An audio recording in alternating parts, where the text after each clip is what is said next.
Welcome to the On Your Mind podcast, where we are changing the mental health narrative, bringing hope and solutions. Here's your host, Timothy J. Hayes, psychologist.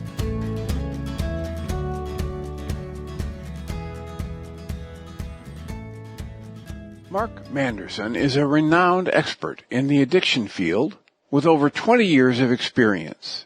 He has dedicated his career to helping individuals overcome addiction and find lasting recovery. Mark's unique approach combines evidence-based methods with holistic principles, providing individuals with a comprehensive path to healing and transformation. Mark recognizes that addiction can be a relentless cycle, trapping some individuals in a never-ending spiral of chaos, while others find the strength to break free and create a life filled with happiness and fulfillment. In his book, The Recovery Way, subtitled How to Heal from Any Addiction and Start Enjoying Life Again, Mark shares a step-by-step blueprint to help individuals overcome addiction and reclaim their lives. Well, Mark, it's good to see you. Thanks for joining us. Thank you so much for having me on. Excited to be here with you. I was hoping you could get us started telling us a little bit about how you got into the work you do and what drives your passion for it and what's going on with this book you're doing. Yeah, well, one of the main questions people ask in the addiction mental health field is, how old were you when you first got introduced to drugs? And I was actually 8 years old. I was very young, but it's not the typical story. I actually walked in on my aunt overdosing.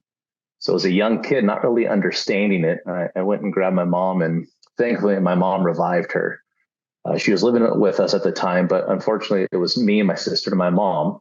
And so my mom ended up kicking her out because she put our life in harm's way. And unfortunately, same thing happened about 2 or 3 months later, but there was no one there to revive her. So she actually died of an overdose. So from a very young age, I was aware of drugs. I was aware of how it negatively affects our family. And so kind of growing up through life, I don't know why, but I thought I was kind of immune. I thought, okay, I won't do drugs and life's going to be very easy. And through high school, college, man, life just pretty much kicked the crap out of me. And so it got to a point where life got so dark for me. I actually left one day. It was back in, probably 2003, with the intent to take my own life. Now, it wasn't that I didn't want to live. It was I didn't want to live in the pain. And since drugs weren't an option for me, and I didn't want to live, I didn't know what to do. And ironically, as I started talking with different people and learning about people going through pain that were actively using in this drug addiction, I started to see that we all have pain that we carry. And I got really good at masking that. And I started seeing more and more people using drugs and alcohol as a way to cope with that. And so back in probably 2005, I think it was, is when I first started working in the mental health and addiction field, just wanting to give back, to help. I had gone through some trauma growing up and a few different things. And I just saw that so many people were carrying the guilt and the shame. And I know I felt alone when I was hiding that. And when family would check in, I always gave the proverbial like, oh, no, I'm good. I got really good at wearing masks and telling people what I thought they wanted to hear. And I started seeing this again and again and again. And I thought, what if the drugs or the alcohol isn't necessarily the problem? What if that's the solution so many people turn to as a way to cope? And if we started actually digging and just getting to the core issue, doing the work, and then an organic byproduct would be no longer the desire to numb or sedate, to drink, to use, to gamble, sex, whatever it is a person's struggling with. And so I started working for the family company. It's called Pacific Shores Recovery out here on the West Coast in Orange County, California. And as I started seeing people in the same program, I would follow up a few months later and I'd see some people flourishing and just living a tremendous life and other people struggling kind of in this same cycle. And I thought, well, I don't get it. I was there. I saw the groups they were in, the therapists they worked with. They had very similar experiences, but some were applying what they learned and some weren't. And so I've always just I guess I've been ignorant enough to just ask why and not really care what others think. And so I just kept asking why. Why are some doing so well? Why are others struggling? And I don't know how many people, but I just call and follow up and ask what worked, what didn't work. And I started seeing this trend. And I wrote about it in the book. It's the name of the book is The Recovery Way. But the trend I saw is there's 5 different areas in life that each person that was really thriving was doing just a little bit of work every single day. It wasn't like this huge thing of spending hours on one aspect and ignoring the others. The ones that seem to have a real good hold on life and just enjoying the ups and the downs, we call them the peaks and the pits. There are these five areas. So we call them the 5 foundational freedoms.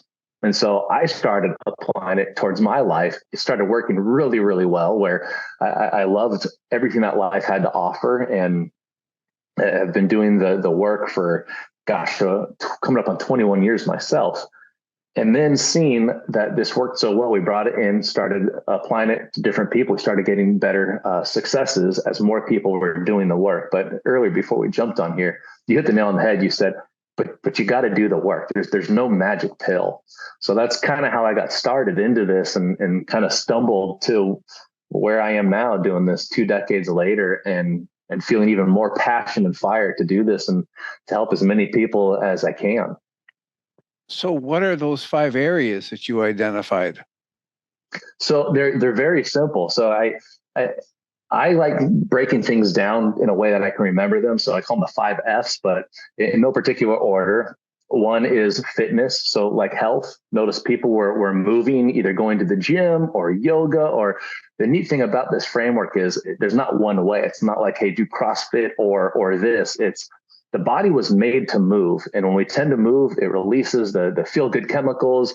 When we feel better, we make better choices, better decisions. And so that is the actual sweat part, if you will. And then the other part is supplemental, the nutrition, what I'm feeding my body. When I eat the food we're supposed to eat, I feel better, as opposed to eating crap food or injecting substances, drinking, different things like that. So fitness is one. One of the other ones is faith, something like a higher power, spirituality, but creating space every single day. And we call it co-creating with our creator, and having this dialogue outside of ourselves, knowing that the world doesn't revolve around me. Nobody was put on earth to meet my needs other than myself. And I've got to do the work and reflection and cultivate this relationship. So faith is one of the other aspects.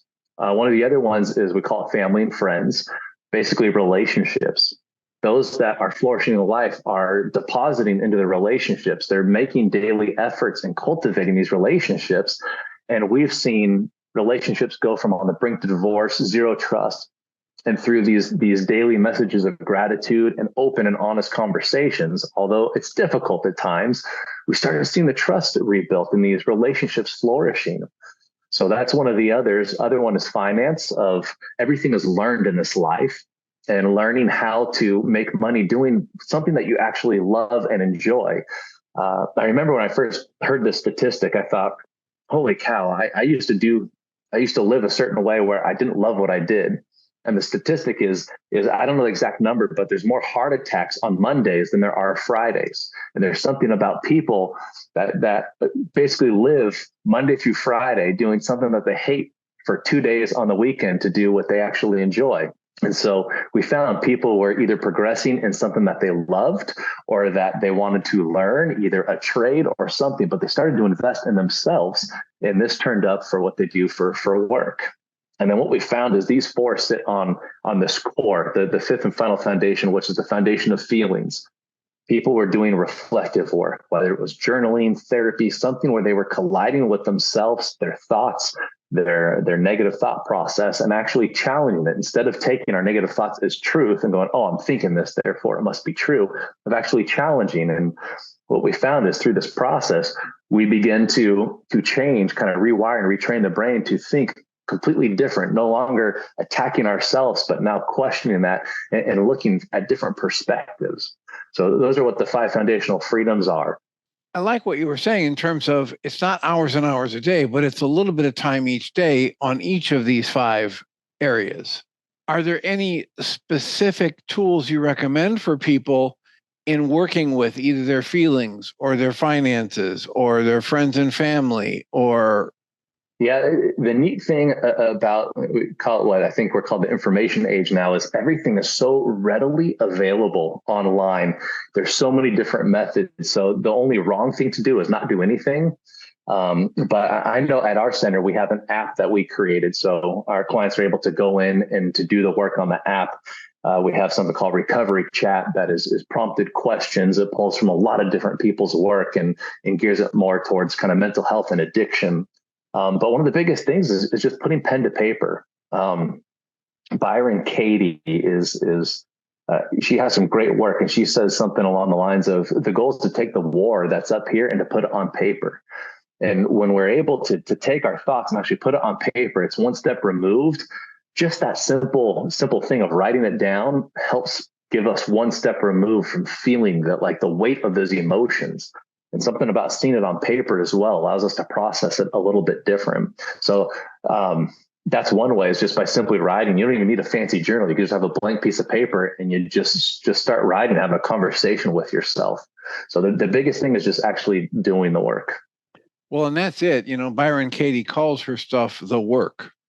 Yeah. And again, it's being willing to do the work. What's the work? Well, it's whatever you can do to get clear about, as you talk about the war going on in here. One of the things about Byron Katie's work is she says that it's not that she says she suffers from her negative thoughts. She's very clear, and she says she only suffers when she believes her negative thoughts. We're all going to have negative thoughts. We're living in this culture. We're programmed this way. We're swimming in this soup of everybody with their stresses and their conflicts and their comparative lifestyles. So we're going to have negative thoughts. And if we step back and chuckle at them, we don't suffer from them. But if we somehow grab a hold of them and say, oh, this is true, then the suffering starts. Yeah, that's such a beautiful question, isn't it? Is this true? And a lot of the times we feel it's true, but as we start kind of investigating those thoughts, it's like, well, where's the evidence that says it's true? This is the part that they don't really teach us when we're young and growing up. And it's kind of like, man, now that I'm learning to actually question my own thoughts, this is how I'm able to begin to grow and expand my understanding of creating my own pain. One of the things that I remember is that bad things happen organically in life. It's just part of life. So learning how to begin to create the good things, that becomes this new focus. And so understanding this and applying these 5 foundations, you talked about just doing a little bit of work each day. We call them first fruits here, or the 5 to thrive. In the morning, just spend a little bit of time. My son's really into baseball right now. He's 11 years old and watches all these games. And the neat thing about baseball is if you hit a single, you don't score, but you get a person on base. Most people swing for the fences and they strike out, but you see these teams where if you just hit singles and then the second single, there's still no score, but there's a person on first and second. So applying that to here, so many people want the home run right away. And it's kind of like, if you just hit a single every single day, you're not going to see the score for a few days. But if you keep doing the work, eventually you get it where that single continues to get the results. You start to see the fruit. And that's where it gets really fun, because it begins to compound just by investing that little bit of time each day. And it just continues. Better results, more happening throughout all these different areas of life. But it takes time. And that's where I think a lot of people do the work and don't understand the concept of lag time. That, when you plant a seed, it doesn't grow right away. You have to continue to water it and nurture it. And by doing that work, that's what's creating the life. Yeah, it's that whole concept of delayed gratification that if we miss that in our upbringing, it's a harder lesson to learn as we're older, but it is still available to us. So one of the things I think about in listening to what you're presenting, give me the title of the book again. It's called The Recovery Way: How to Heal from Any Addiction and Start Enjoying Life Again. So that's the subtitle, but the main title is The Recovery Way. Excellent. I was going to call it 5 to Thrive, but that's just one of the things you said right there at the end. So The Recovery Way, encompassing these 5 you might call them, foundational pieces for building a healthier, more productive, satisfying life. Mhm. And the core, if you had to say, here's one that's the fundamental, is that the one you're talking about as feelings? Absolutely. What we found is everything sits on feelings, because if I am not doing the internal work, if I'm not having these conversations about feelings, it's very hard to find the motivation for fitness and health. Same thing with relationships. If I am not doing the work within and learning how to meet my needs, how to work through the trauma, whatever it is that I'm carrying from the past, I bring that into every single relationship. So feelings is definitely the foundational part that those other four sit on. So have you, in your work with people, and do you talk about this in the book, the origins of whatever I'm feeling? Because we live in a culture where we hear constantly, you made me angry, you hurt my feelings, you're offending me, you're scaring me, that's horrible, that's wonderful. So do you address the lie there in your book?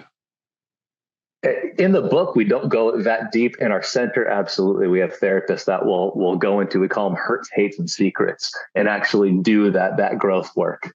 That would be a little difficult to take on each individual aspect as far as the trauma aspect. But you are spot on of looking at, okay, what is the origin of this? Where is this coming from? Well, and I'm talking more specifically in the moment when I generate an emotion.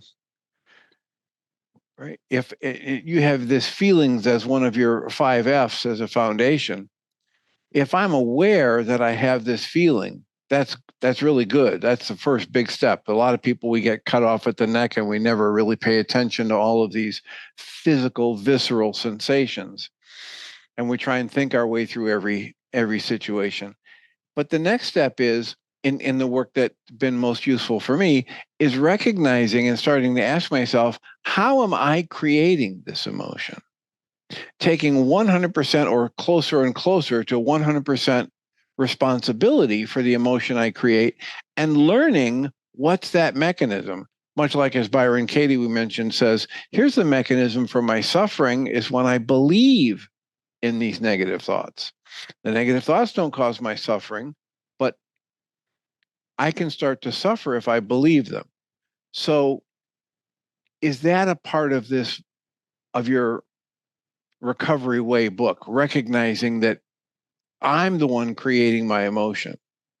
Yeah, and thank you for clarifying. 100%. We call it exposing the core lie. We're so quick to blame our own guilt, our own shame, and so getting below that and figuring out. I think I don't remember who said it, but they said, I only get hurt every time I argue with reality, and reality is always right. So as we learn to actually get to that, we exposing the core lie, getting to, okay, here's the initial thought, but what is actually underneath that? What is driving that?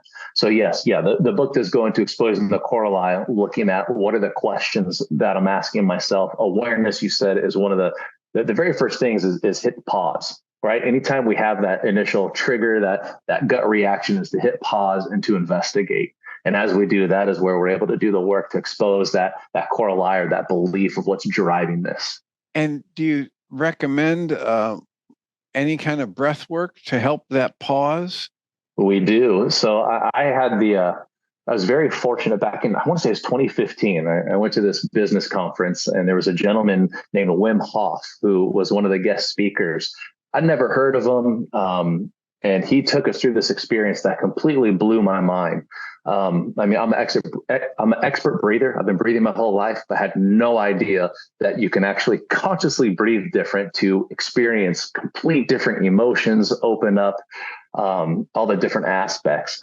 And so I ended up enrolling in his course afterwards and went through, and I was blown away at how simple something as breath work that can be done, that can completely change your state in a matter of, I mean, depending on the breath technique, in a matter of seconds.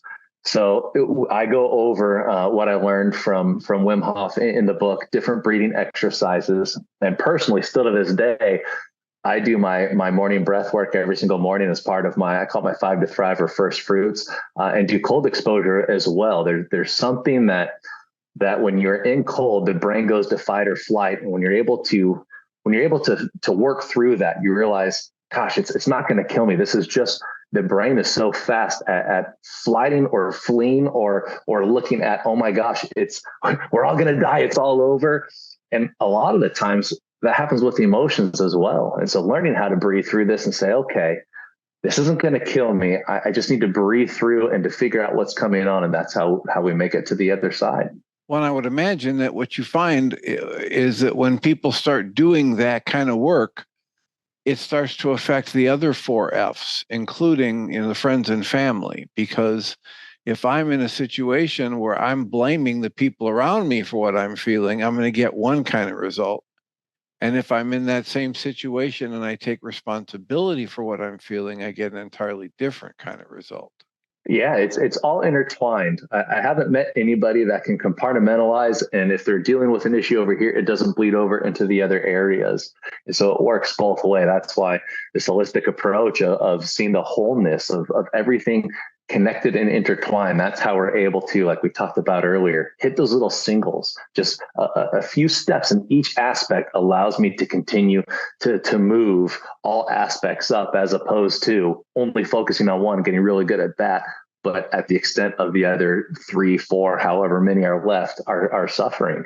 Well, and so as I'm listening to you talk, I'm thinking in terms of the Recovery Way as a book in these 5 steps, 5 F's as you call them, as similar to what Journey's Dream is promoting with the Optimal Being program.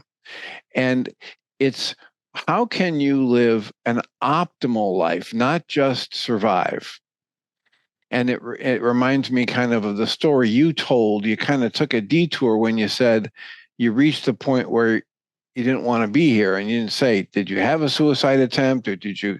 But if we live long enough just treading water, so to speak, without really a good sense of purpose, without really feeling connected to friends and family, without really having any passion for our work, it's almost like we're draining the tank constantly until we're running on fumes. And that's not a really fun or, I'll say, energized way to live. And so I'm imagining, even though I haven't had access to your book yet, that this Recovery Way is asking people to start to expand and grow in all these other areas so that their life is more fulfilled and more joyful. Yeah, absolutely. Because if you look at human behavior, we will do anything we can to avoid pain and seek pleasure. And if our life is what's creating all this pain, so you mentioned purpose, that was one thing that really my original story was set me up for failure. I didn't know what my purpose was, and I was terrified. What if I choose the wrong purpose?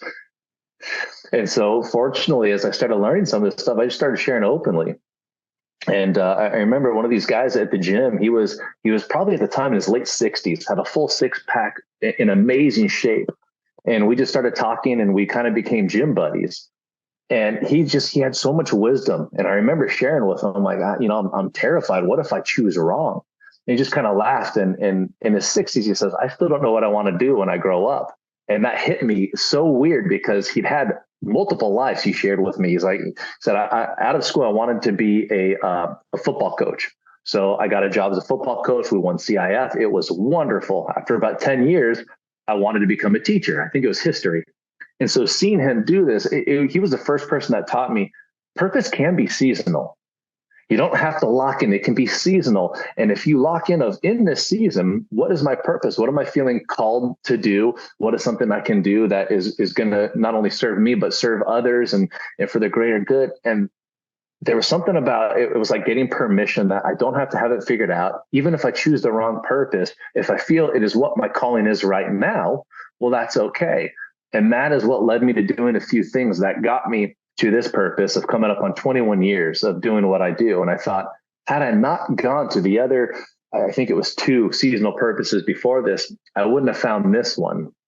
And so that's something that resonates with a lot of people. And we're sharing is we work with, we're an adult center, but we get a lot of people 18 to 35. And they'll say, I don't know what my purpose is in life. And it's this beautiful moment of realization of this idea of seasonal purpose. Well, and I think it's a great thing that you're giving at least implying that there's permission for you, even you at this stage of the game, to create a different purpose somewhere down the road as things shift in your life and your family shifts and you personally shift. And some of us who've had better teachers and mentors and parents look at that just as growth. Yeah. Right. I was just talking to somebody who's 68 years old in a session before we started, and talking about getting out of a job that she's in that's really destroying her health. It's not a good thing. And one of the things she said to me was, but I've always had this thing where I don't want to disappoint people. 68 years old, doesn't want to quit an abusive job. It's actually literally destroying her health because she doesn't want to disappoint somebody. And if she defines it that way, then she's, applying even more pressure to keep herself stuck there. Mm-hmm. So, I just said, listen, if you define it as if you quit, you're disappointing those people, you're going to get that kind of attention within you.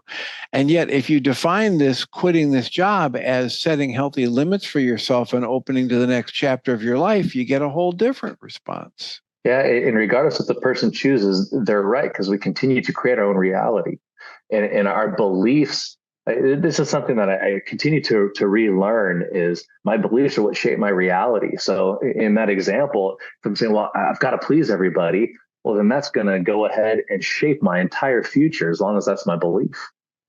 And then as soon as I'm able to say, you know what, I want to learn to please myself first, because ultimately what I've found is that's really what we're after. Is when I ran a group, it was last week, and one of the big things that came up was people just looking for love. And this statement came up of saying, I look for others to love me because I don't know how to love myself.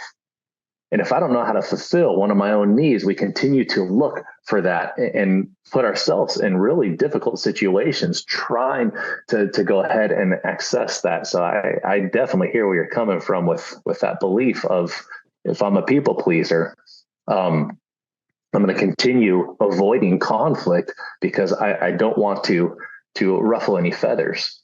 Well, and you're bumping into one of the biggest, most pervasive truths / falsehoods, and that is the idea that beliefs are good. And the poet Rainier Maria Rilke was the first one that I heard talk about this, and he said we have to learn to live in the question, because in the moment when a mind can ask a really good question, that same mind can't even comprehend the answer to the good question. It has to learn to grow and test things out and stretch. And you might, if you're able to stay living in the question without demanding an answer right now, you might live along someday into an answer. You'll grow into the answer. And it's our beliefs that keep us locked in the past, because what is a belief if not old thoughts that I just keep bringing with me and trying to make the present moment fit those old thoughts? So if you can get people to start questioning, one of the things we like to do with people is have them, whenever they have any kind of negative emotion, take that breath, whether it's a Wim Hof kind of breath or a centering breath and a long, slow exhale, and have them turn the focus inside and ask themselves, how am I creating this emotion? Because our culture teaches us when we have a negative experience inside of us or a negative emotion, we should scan the environment and figure out who we need to attack or run away from or bribe or seduce so we don't have to feel this anymore. But if the actual mechanism for creating my emotion is inside of me, how much more wise is it to take a calming breath and turn inside and just ask, without demanding that I know, but just ask, how am I creating this emotion? And breathe and soften and watch the shift that takes place. Yeah, I love that thing. I've never heard that before, of learning to live in the question. That is such a beautiful statement. And I'm even reflecting back on some things that happened just over the last week. I'm like, oh, that's right. Because we tend to want to label things so quickly. We want to diagnose ourselves of, oh, this happened because of this, as opposed to, living in the question. And you brought something else up it's really hard to override. I guess you could say evolution of, like you're saying, scan the environment, because it's what got us here from our ancestors. So we're hardwired too, as soon as something happens, of going, oh my gosh, do I need to kill something, or am I about to be killed? And it's different now. And so of looking at that and doing the self inflection work, I know for me, it seems so anti-common sense of actually looking in and breathing into the thing that I think is causing me pain. But on the other side of that is the peace that we're looking for. I would say it's probably one of the biggest struggles that I have found in my journey and see with others is people want to avoid the pain so fast as opposed to reflecting of where this is being created from within. Well, and we're living in a culture that justifies and even values strong negative emotions. And yet, within that same culture, if you were to, for instance, interview a trial attorney and you ask her, what state of mind does she want the witness for the opposing side to be in when she cross-examines him or her? And you say, do you want them to feel nice and calm and safe? And she'll tell you no. And you'll ask why. And she said, well, I want them to be in either hostility or fear. Why? And she'll tell you, because that's when they make mistakes. Now, you might pretend if you want to that that's a rare situation that only happens when you're in a courtroom on the witness stand being interviewed by the opposing attorney. But I think it's more a common experience for us human beings. And that if we look at the times we've done things that we now regret doing, and then look back at what emotion we were experiencing when we did it, almost always we're going to find we were either in hostility or fear. So I know from my own observation that's true for me. If I'm in any form of tension, hostility, or fear, I'm dramatically increasing the probability that what I do next is something I won't like. I won't like the results of. I'll end up regretting somewhere down the road. If that's the case and I can observe that, then I start scanning for the earliest warning signs that I'm getting upset. And when that happens, I turn the focus inside and ask myself, how am I creating this upset?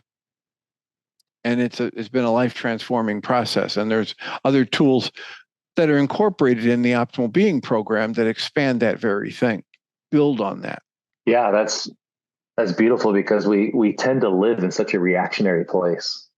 And that's the cortisol drop in and learning to react versus responding. And a lot of the growth really just comes from hitting pause and reflecting. That's kind of the theme that I keep seeing again and again. It's like, when I live reactionary, life just gets more and more difficult. That's where it's the friction and becomes exhausting. And then, I mean, when you're at your wit's end, it's like, well, of course I'm going to look for a way to sedate. It makes sense when one is living that way. So of learning to move from reaction to response, looking within. And then I think you started this session of talking about individuals looking at things a certain way. It cracks me up how predictable our behavior is, yet we still fight it at times. Well, and we're programmed, right? We've been conditioned. We learned our language, and we learned whatever our culture says is good and safe and right and wrong, and so we're building on that without even understanding that was just made up by somebody else. And if we can open ourselves to start questioning, okay, is that really working for me? Rather than just, I believe this. And if I believe this because I've observed this in the past, that's a blind spot too. If I observed it in the past, it might have been useful then. It may not be so useful now. So to learn to stay in the open observation is so positively beneficial. Yeah, and one of the other aspects too is what we call a life team, having people that are able to give me that feedback. Because, I mean, by definition of a blind spot, you don't know it's there. So having people, and this is part of the family and friends, but having a team of people that I can be completely just honest and open and real with, that there's going to be no judgment, or if they do judge, they're able to work through it because judgment is more reactionary. But to be able to hold something up and say, hey, I'm seeing this. Are you aware of this? And is this working for you? Do you like how you are reacting to this? Or do you want to start looking at it and we can kind of play pitch and catch? But it's such a beautiful thing of having a team of people behind you, whether it's professionals, friends that are a little bit further ahead of you in the journey, to be able to expose those blind spots and challenge you. I mean, collision is actually a healthy thing when it's done in a safe setting. Well, and you brought up the honesty word, which I don't know if you've encountered this in your work, but what I've discovered, and several powerful books have talked about beautifully, is how difficult it is to get more and more honest. How we're so conditioned in this culture to just the little white lies and the little stretching of truth and the little dodging this or that. The two books that come to mind are Untamed by Glennon Doyle, and We Are the Luckiest by Laura McGowan. And these two books talk so powerfully about how what an uphill climb it was for these two people, brilliant women, both of them, wonderful writers, to get more and more deeply honest. Because when they first started, they go, that'd be easy. I can be honest. And then you start catching yourself. And if you don't have a team of people around, as you're saying, that you can confide in and say, hey, give me honest feedback, and I'm just going to be really honest with you. And it gets almost an insurmountable task. So having that family, one of your family and friends, one of your 4Fs in the recovery way, is really important. It's also important, from my perspective, to have a very direct, open conversation with them about, I want you to call me on my stuff. If you hear something, if you see something, I want you to give me permission to be really honest with you. And if I'm in a conversation with you and we end and I walk away and I realize, you know what, I lied, or I stretched the truth there, or I faked something, I'm just going to text you or call you right away and say, no big deal, but I just want you to know I didn't really see that, et cetera. Oh, that is so good, because that's one of the sayings we have here is, first step is to stop lying, and then the next step is to be honest, start telling the truth. And so a lot of times when people hear this, they basically just think of lies of commission, kind of outward lies. One of the biggest lies that we're seeing are lies of omission, of people suppressing their feelings, or people pleasers wanting to avoid conflict. So it's like, oh, I just won't say anything. And especially nowadays, I mean, there's such thing as healthy conflict. I mean, relationships are built on tearing and repairing.